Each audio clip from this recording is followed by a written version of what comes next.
ನಮಸ್ತೆ ಮಿತ್ರರೇ. ಮುಂಜಾನೆಯ ಒಂದು ಒಳ್ಳೆಯ ಮಾತು, ಸೌಂದರ್ಯವನ್ನು ಹೆಚ್ಚಿಸುವಂತಹ ಅತೀ ಕಡಿಮೆ ಬೆಲೆಯ ಸೌಂದರ್ಯ ಸಾಧನವೇ ನಿಮ್ಮ ನಗು. ಹಾಗಿರುವಾಗ ಇವತ್ತು ನನ್ನ ಅಡಿಗೆ ಮನೆಯಲ್ಲಿ ನಾನೊಂದು ಬಹಳ ಆರೋಗ್ಯಕರವಾದ ಜೋಳ ಹಾಗೂ ಕಾಬೂಲು ಕಡಲೆಯನ್ನು ಯೂಸ್ ಮಾಡಿ ರುಚಿಕರವಾದ ದೋಸೆ, ಅದರೊಟ್ಟಿಗೆ ಅದಕ್ಕೆ ಕ್ಯಾಬೇಜಿನ ಫೀಲಿಂಗ್ಸನ್ನು ಕೊಟ್ಟಿದ್ದೇನೆ. ಹಾಗಿರುವಾಗ ಈ ಒಂದು ರುಚಿಕರವಾದ ಆರೋಗ್ಯದಾಯಕವಾದ ಗ್ಲುಟನ್ ಫ್ರೀ ದೋಸೆಯನ್ನು ಹೇಗೆ ಮಾಡುವುದೆಂದು ನೋಡುವ ಮೊದಲು, ಯಾರೆಲ್ಲ ನನ್ನ ಚಾನಲನ್ನು ನೋಡ್ತಿದ್ದೀರಿ, ಯಾರೆಲ್ಲ ಇನ್ನೂ ಸಬ್ಸ್ಕ್ರೈಬ್ ಮಾಡಿಲ್ಲ, ದಯವಿಟ್ಟು ಸಬ್ಸ್ಕ್ರೈಬ್ ಮಾಡಿ ಸಪೋರ್ಟ್ ಮಾಡಿ ಅಂತ ಹೇಳುತ್ತಾ ಬನ್ನಿ ಈ ಒಂದು ರುಚಿಕರವಾದ ದೋಸೆಯನ್ನು ಹೇಗೆ ಮಾಡುವುದೆಂದು ನೋಡೋಣ. ವೀಕ್ಷಕರೇ, ಇವತ್ತೊಂದು ಗ್ಲುಟನ್ ಫ್ರೀ ಆದ ದೋಸೆಯನ್ನು ಮಾಡೋಣ. ಅದು ಸಹ ಜೋಳವನ್ನು ಬಳಸಿ ಮಾಡ್ತಿದ್ದೇನೆ.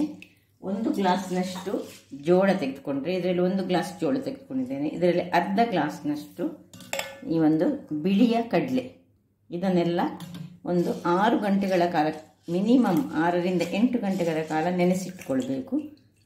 ನೆನೆಸಿಟ್ಟುಕೊಂಡೇ ಮಾಡಬೇಕು ಯಾವಾಗಲೂ. ಈಗ ಇದನ್ನು ನಾನು ಒಂದು ಗ್ರೈಂಡರಿಗೆ ಹಾಕ್ಕೊಳ್ತೇನೆ.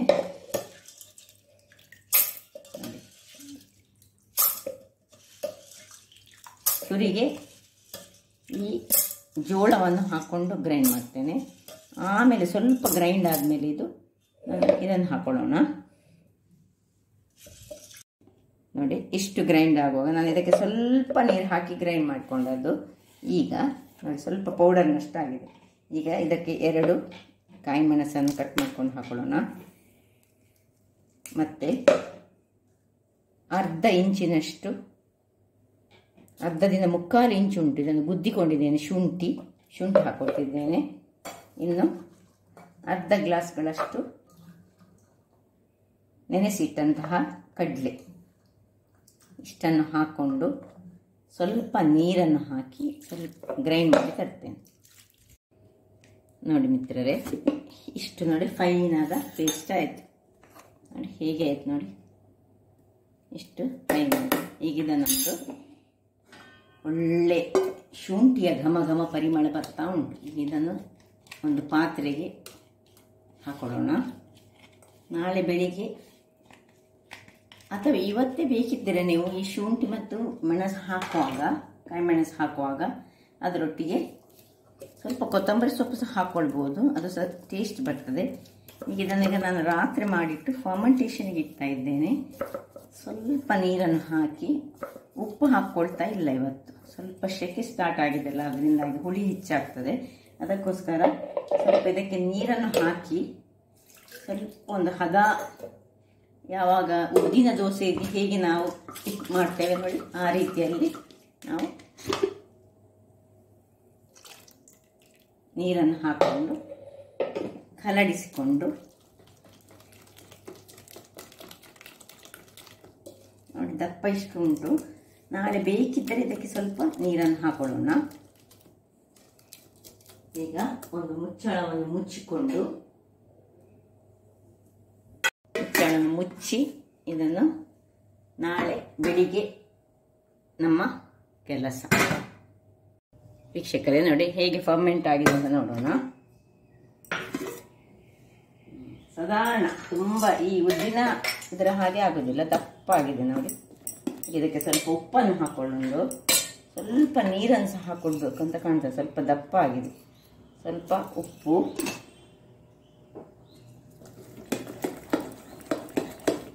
ಸ್ವಲ್ಪ ನೀರು ಹಾಕೊಳ್ಳೋಣ. ಉದ್ದಿನ ದೋಸೆ ಮಾಡುವ ಹದಕ್ಕೆ ಇದನ್ನು ಕಲಡಿಸಿಕೊಳ್ಳೋಣ.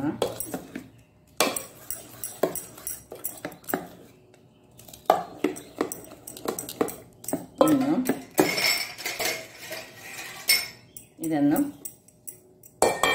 ಪಕ್ಕಕ್ಕಿಟ್ಟುಕೊಂಡು ಇದಕ್ಕೆ ಚಟ್ನಿ ಸಹ ಯೂಸ್ ಮಾಡ್ಬೋದು. ಇವತ್ತು ನಾನು ಬೆಳ್ಳುಳ್ಳಿ ಕ್ಯಾಬೇಜ್ ಉಪ್ಪುಕರಿ ಮಾಡ್ತಾ ಇದ್ದೇನೆ. ಸ್ವಲ್ಪ ಕ್ಯಾಬೇಜ್ ನನಗೆ ಸಣ್ಣದಾಗಿ ಹೆಚ್ಚಿಕೊಳ್ಳಿಕೊಂಡು ಒಂದು 5-6 ಎಸಳುಗಳಷ್ಟು ಬೆಳ್ಳುಳ್ಳಿ ಬೇಕು, 1 ನೀರುಳ್ಳಿ, 2 ಕಾಯಿ ಮೆಣಸು, ಸ್ವಲ್ಪ ಉದ್ದಿನ ಬೇಳೆ, ಸಾಸಿವೆ ಹಾಗೂ ತೆಂಗಿನ ತುರಿ ಮತ್ತು ಕರಿಬೇವಿನ ಸೊಪ್ಪು. ಈಗ ಇದನ್ನು ಸಣ್ಣದಾಗಿ ಹೆಚ್ಚಿಟ್ಟುಕೊಳ್ತೇನೆ. ನೀರುಳ್ಳಿಯನ್ನು ಸಹ ಹೆಚ್ಚಿಟ್ಕೊಳ್ತೇನೆ, ಬೆಳ್ಳುಳ್ಳಿಯನ್ನು ಸಹ ಸಣ್ಣದಾಗಿ ಹೆಚ್ಚಿಟ್ಟುಕೊಂಡು ತೋರಿಸ್ತೇನೆ. ವೀಕ್ಷಕರೇ ನೋಡಿ, ಒಳ್ಳೆ ಫೈನಾಗಿ ಚಾಪ್ ಮಾಡ್ಕೊಂಡಿದ್ದೇನೆ. ಇಲ್ಲಿ ನೀರುಳ್ಳಿ ಚಾಪ್ ಆಗಿ ಉಂಟು, ಬೆಳ್ಳುಳ್ಳಿ ಸಹ ಚಾಪ್ ಆಗಿ ಉಂಟು. ಈಗ ಇಲ್ಲಿ ಒಂದು ಬಾಣಲೆಯನ್ನು ಇಟ್ಕೊಂಡು ಅದಕ್ಕೆ ಸ್ವಲ್ಪ ಎಣ್ಣೆಯನ್ನು ಹಾಕೊಳ್ಳೋಣ. ಒಂದು 2-3 ಚಮಚಗಳಷ್ಟು ಎಣ್ಣೆ ಬಿಸಿ ಆಗುವಾಗ ಈ ಚಾಪ್ ಮಾಡಿದಂತಹ ಬೆಳ್ಳುಳ್ಳಿ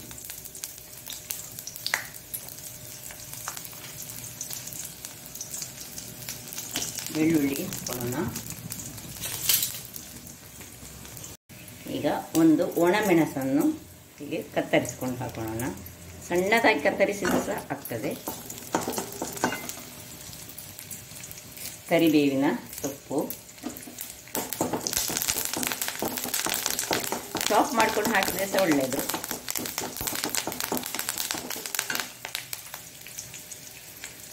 ಇನ್ನು 2-3 ಕಾಯಿ ಮೆಣಸು.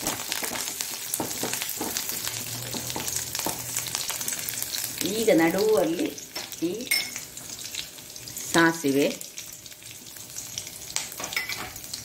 ಒಡೆಯುವಾಗ ಈ ಉದ್ದಿನ ಬೇಳೆ, ಯಾಕಂದ್ರೆ ನಮಗೆ ಬೆಳ್ಳುಳ್ಳಿ ತುರಿವಿಗೆ ಅದು ಸ್ವಲ್ಪ ಕಾದು ಅದರ ಪರಿಮಳ ಬರಬೇಕು, ಅದಕ್ಕೋಸ್ಕರ ಅದನ್ನು ತುರಿಗೆ ಹಾಕೊಂಡದ್ದು.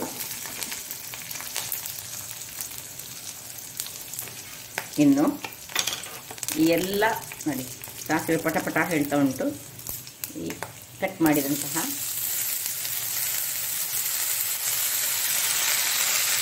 ಚೆನ್ನಾಗಿ ತೊಳೆದು ಅದನ್ನು ನೀರನ್ನೆಲ್ಲ ಸ್ಟ್ರೈನ್ ಮಾಡಿಕೊಂಡು ಕಾಲಿದೆ ಕ್ಯಾಬೇಜ್ ಮಾತ್ರ ಇರಬೇಕು. ಈಗ ಇದರ ಮೇಲೆ ನೀರುಳ್ಳಿ ಹಾಕೊಳ್ಳೋಣ. ಎಲ್ಲ ಚಾಪ್ ಮಾಡಿಟ್ಕೊಂಡ್ರೆ ಬಹಳ ಒಳ್ಳೆಯದು.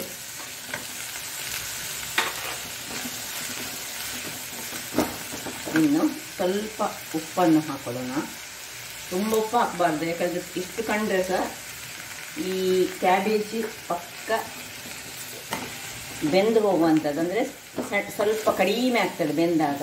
ಹಾಗಾಗಿ ಸ್ವಲ್ಪ ಉಪ್ಪು ಹಾಕಬೇಕು. ಹೇಗೆ ಇದರದ್ದು ನಾವು ಲೀಫಿ ವೆಜಿಟೇಬಲ್ ಮಾಡೋ ಹಾಗೆ ಇದು ಸಹ ಒಂದು ಲೀಫಿ ವೆಜಿಟೇಬಲ್ ಎಲ್ಲ. ಹಾಗಾಗಿ ಇನ್ನು ಸ್ವಲ್ಪ ಹಳದಿ ಪುಡಿಯನ್ನು ಇದಕ್ಕೆ ಮೇಲಿಂದ ಹಾಕೊಳ್ಳೋಣ.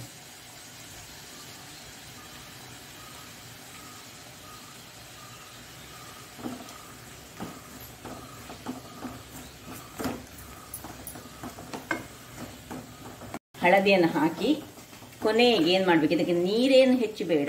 ಇಲ್ಲಿ ಬೇಕಿದ್ರೆ ಸ್ವಲ್ಪ ನೀವು ಸಕ್ಕರೆಯನ್ನು ನೀವು ಹಾಕ್ಕೊಳ್ಬೋದು. ನೋಡಿ, ನಾನು ಒಂದು ಅರ್ಧ ಚಮಚಗಳಷ್ಟು ಸಕ್ಕರೆಯನ್ನು ಹಾಕ್ಕೊಳ್ತಾ, ಅದು ಬೆಲ್ಲವನ್ನು ಸಹ ಹಾಕ್ಕೊಳ್ಬೋದು. ಇಷ್ಟಾಗುವಾಗ ಇದಕ್ಕೆ ಏನು ನಾನು ನೀರನ್ನು ಸೇರಿಸಲಿಲ್ಲ.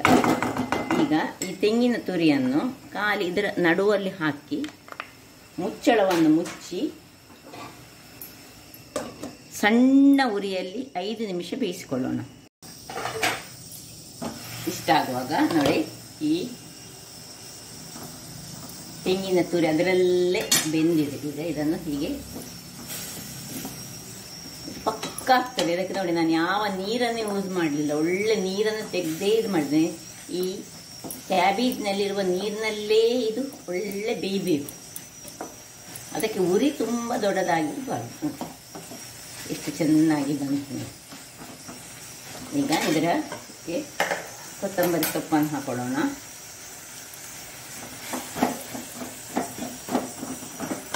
ಕೊತ್ತಂಬರಿ ಸೊಪ್ಪನ್ನು ಹಾಕ್ಕೊಂಡು ರುಚಿಯನ್ನು ನೋಡಿಕೊಳ್ಬೇಕು. ಉಪ್ಪು ಸರಿ ಉಂಟು ಅಂತೇಳಿ ನೋಡಿಕೊಂಡು ಆಯಿತು, ಇದು ರೆಡಿಯಾಗಿದೆ. ಇದು ನಮ್ಮ ದೋಸೆಗೆ ಫಿಲ್ಲಿಂಗ್ ಆಗಿ ನಾವು ಇದನ್ನು ಈಗ ಯೂಸ್ ಮಾಡ್ಕೊಳ್ತಿದ್ದೇವೆ. ಬಹಳ ಚೆನ್ನಾಗಿ ಬರ್ತದೆ. ಯಾಕೆಂದರೆ ನಾವು ಕಾಬೂಲ್ ಕಡಲೆಯನ್ನು ಹಾಕಿದ್ದೇವೆ ಈ ಬ್ಯಾಟರಿಗೆ. ಅದರಿಂದಾಗಿ ಕಡಲೆ ಒಟ್ಟಿಗೆ ಗ್ರೇನ್ಸ್ನೊಟ್ಟಿಗೆ ಈ ಲೇಫಿ ವೆಜಿಟೇಬಲ್ಸ್ ಬಹಳ ಒಂದು ಒಳ್ಳೆ ಕಾಂಬಿನೇಷನ್, ಹೆಲ್ದಿಯಾದ ಒಂದು ದೋಸೆ. ಸೊ ಆಯಿತು, ಇದನ್ನೀಗ ನಾನು ಆಫ್ ಮಾಡಿ ಕೊಡೋದಿಲ್ಲ. ಇದನ್ನು ಕೆಳಗಿಟ್ಟುಕೊಂಡು ಇದರಲ್ಲೇ ಕಾವಲಿಯನ್ನು ಇಟ್ಕೊಳ್ತೇನೆ. ಕಾವಲಿಯನ್ನು ಇಟ್ಟುಕೊಂಡಿದ್ದೇನೆ. ಕಾವಲಿ ಬಿಸಿ ಆಗಲಿ.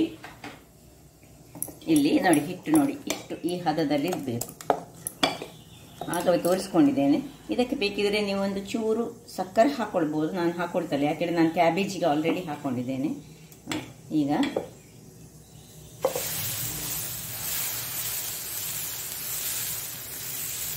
ಚೆನ್ನಾಗಿ ಸ್ಪ್ರೆಡ್ ಮಾಡ್ಕೊಳ್ಳೋಣ. ಇದಕ್ಕೆ ಏನು ಉದ್ದಿನ ಬೇಳೆ ಏನು ಹಾಕ್ಕೊಳ್ಳಿಲ್ಲ, ನಾವು ಫರ್ಮೆಂಟ್ ಮಾಡಿದ್ದೇವೆ ಅಷ್ಟೇ. ಸೊ ಹೇಗೆ ನಾವು ಉದ್ದಿನ ದೋಸೆಯನ್ನು ಮಾಡ್ತಿದ್ದೇವೆ ಅದೇ ರೀತಿಯಲ್ಲಿ ಈ ದೋಸೆಯನ್ನು ನಾವು ಮಾಡ್ಕೊಳ್ಳೋದು.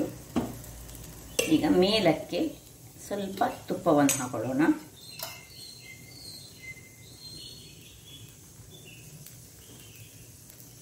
ಮುಚ್ಚಳವನ್ನು ಮುಚ್ಚಿಕೊಂಡು ಬೇಯಿಸ್ಕೊಳ್ಳೋಣ. ವೀಕ್ಷಕರೇ, 1 ನಿಮಿಷಗಳ ಬಳಿಕ ನೋಡಿ ಒಳ್ಳೆ ಕಾಯ್ತಾ ಬಂತು. ಈಗ ಇದರ ಮೇಲೆ ಬೇಕಿದ್ರೆ ಇನ್ನು ಸ್ವಲ್ಪ ತುಪ್ಪವನ್ನು ಹಾಕೊಳ್ಳೋಣ. 2 ಬದಿ ಬೇಡ, ಒಳ್ಳೆ ಕಾಯ್ಕೊಳ್ಬೇಕು. ಆಮೇಲೆ ನಾವು ಮಾಡಿಟ್ಕೊಂಡಂತಹ ಈ ಕ್ಯಾಬೇಜ್ ಉಪ್ಪುಕರಿಯನ್ನು ಅದರ ನಡುವಲ್ಲಿ ಸ್ವಲ್ಪ ಹಾಕೊಳ್ಳೋಣ.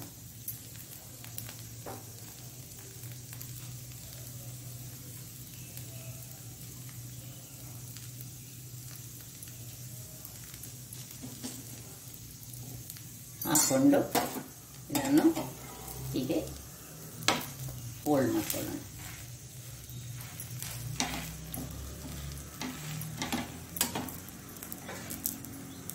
ಫೋಲ್ಡ್ ಮಾಡಿ ಇದನ್ನು ಹೀಗೆ ತೆಗೆದುಕೊಳ್ಳು. ಬಹಳ ರುಚಿಕರವಾದ ಆರೋಗ್ಯದಾಯಕವಾದ ಒಂದು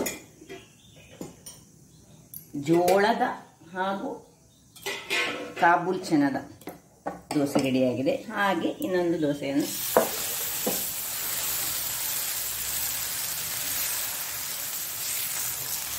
ದೊಡ್ಡದು ಬೇಕಿದ್ರೆ ದೊಡ್ಡ ದೋಸೆ ಮಾಡ್ಕೊಳ್ಬೋದು, ಸಣ್ಣದು ಬೇಕಿದ್ರೆ ಸಣ್ಣ ದೋಸೆಯನ್ನು ಮಾಡ್ಕೊಳ್ಬೋದು.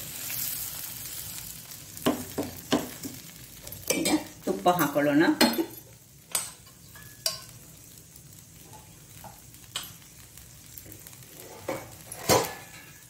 ಮುಚ್ಚಳ ಮುಚ್ಚಿ ಬೇಯಿಸ್ಕೊಳ್ಳೋಣ. 2ನೇ ದೋಸೆ ಸಹ ರೆಡಿಯಾಗಿದೆ ನೋಡಿ. ಫಿಲ್ಲಿಂಗ್ಸ್ ಹಾಕ್ಕೊಂಡಿದ್ದೇನೆ. ಇದನ್ನು ಸ್ವಲ್ಪ ತುಪ್ಪ ಅಥವಾ ಎಣ್ಣೆ ಅಂತ ಬೇಕಿದ್ರೆ ಮೇಲಿನಿಂದ ಹೀಗೆ ಹಾಕ್ಕೊಳ್ಬೋದು, ಒಳ್ಳೆ ರುಚಿಕರವಾಗಿ ಬರ್ತದೆ.